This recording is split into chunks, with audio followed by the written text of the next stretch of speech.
Between 1958 and 1965, Lafayette Radio and Electronics offered a very large variety of microscopes for the amateur up to semi-professional enthusiast, ranging from $5.95 all the way up to $89, all the way up to $345.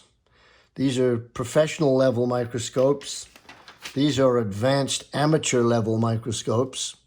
And the previous page just had what I would call low-end amateur microscopes. You know, for $5.95, what could you really expect? But I wanted to demonstrate three microscopes that I have in my possession right now, which is the 900 power, the 1200 power, and the 1500 power. The Microbe Hunter, the Researcher, and the Micro Standard, which I consider to be, let's say, higher-end amateur microscopes. So in 1958, Lafayette offered a microscope called the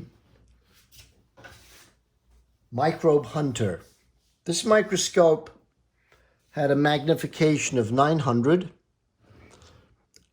which was accomplished by 4 objectives, a 5, a 10, a 40, and a 60. That used also 3 eyepieces. Used a 5 that's in there right now, the 10 and the 15. The 15 times the 60 gave the 900 power. Optical quality was pretty good. I'd say above average for the time for a microscope in that price range. The 900 power Microbe Hunter is being described by Lafayette as the only microscope in its class featuring grade A optics. I'm not exactly sure what grade A optics are, but depending on your standards, they could be pretty good or pretty bad.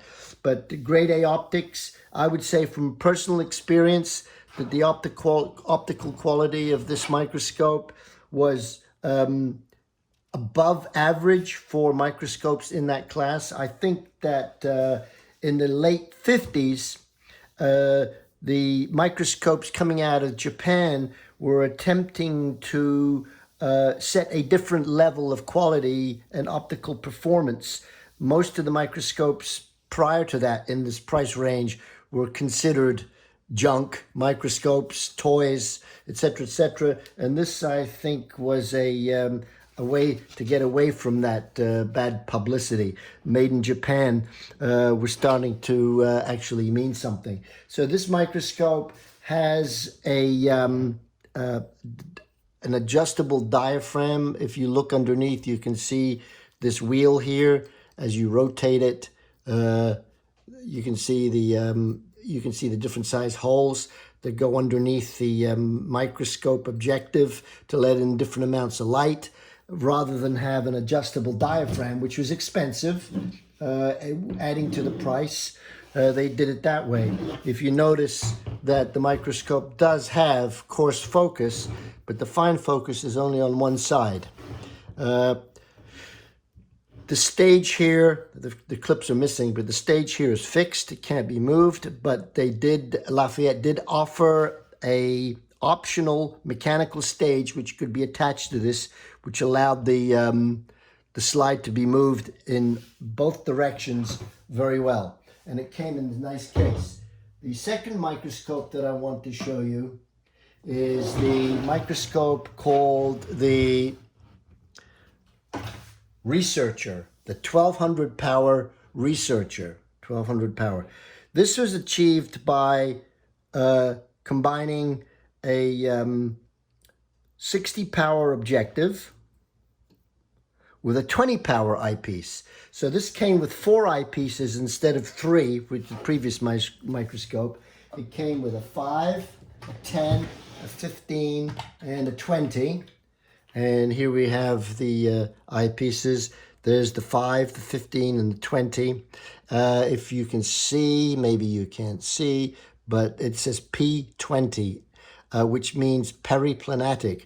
What was unusual with this microscope was that this one eyepiece, the 20 power, was actually a wide field eyepiece, which was unusual considering the price range. But it also came with a nice box with tools and an ability to store some slides, maybe some Canada balsam for making your own slides, etc.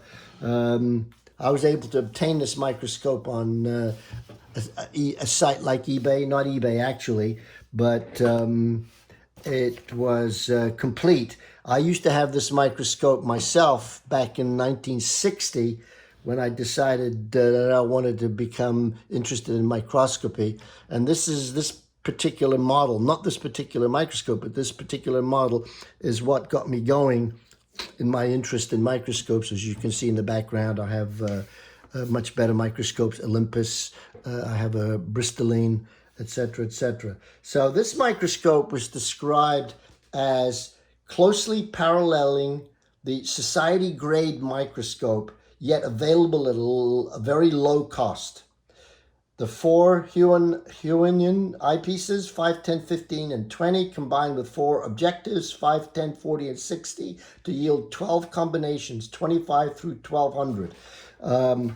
This microscope, unlike the 900 power microscope, has these adjustable knobs on the stage that move the stage very little. It's almost like a micro adjustment, which is important because when you're using like 600 power or 1000 power, just the slightest movement of the hands, you can lose what you're looking at. Just like the previous microscope, it has just a single fine focus. I own this microscope. I never thought it was a problem, but it did. And then, of course, the last microscope that I wanted to show you was the higher end microscope, which was described as the 1500 power micro standard advanced academic microscope. It was $89 opposed to $44, so it was more than twice as expensive. This also is advertised as having grade A optics, but unlike the 900 power grade A optics, this actually has far better quality objectives. The color, the resolution, and the contrast are far superior to these microscopes. So I would consider this microscope closer to a entry-level professional microscope. Unlike these two microscopes, this microscope has the standard thread objectives like you find on the professional microscopes of today. They are what they call the short design, which was popular up until about 1980, I think, when they went with these very large objectives that we have today. But this is the short design. So we have a 5, a 10, a 15, and a 100 oil immersion. We don't have a 60 on here. And the oil immersion combined with a 15 power eyepiece gave 1500 power. Now, the box is just out of sight. The box has a pull-out drawer with the 3 eyepieces in it, 5, 10, and 15. So give a complete range of magnifications. This microscope, like the 1200 power, has this adjustment on the stage to give that micro adjustment, which is a very useful feature. It does have dual focusing, micro focusing, and it does have an adjustable diaphragm, not just a disc with holes in it. And the substage condenser can be moved up and down. So I would classify this microscope more in line with what I would call a professional microscope. Now, I don't have them available to me because I've never seen one with the Lafayette brand on it, but the Lafayette did also offer 2 microscopes that were, I would consider, the professional level, the Microplex binocular and the Medica 2 monocular. These I would consider on the professional level like a Bausch and Lomb or a Zeiss or a Leitz. I don't know about Zeiss or Leitz, but definitely Spencer, American Optical, and Bausch and Lomb.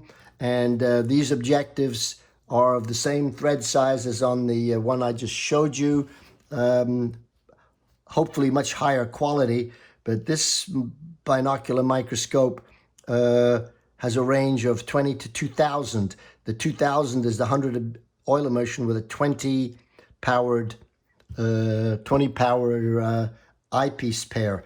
This one here, probably the same objectives, but it only has a 15 power eyepiece. So this is very interesting. In addition to all of the microscopes that they sold, Lafayette also offered a huge variety of accessories, the mechanical stage, a microtome from small to large. They had boxes of microscope slides that you could buy. I mean, it's extraordinary how many accessories were available for for their microscopes. And if you were a budding enthusiast looking to get into microscopy, you couldn't go wrong with Lafayette. So I hope you enjoyed my presentation, and thank you for watching.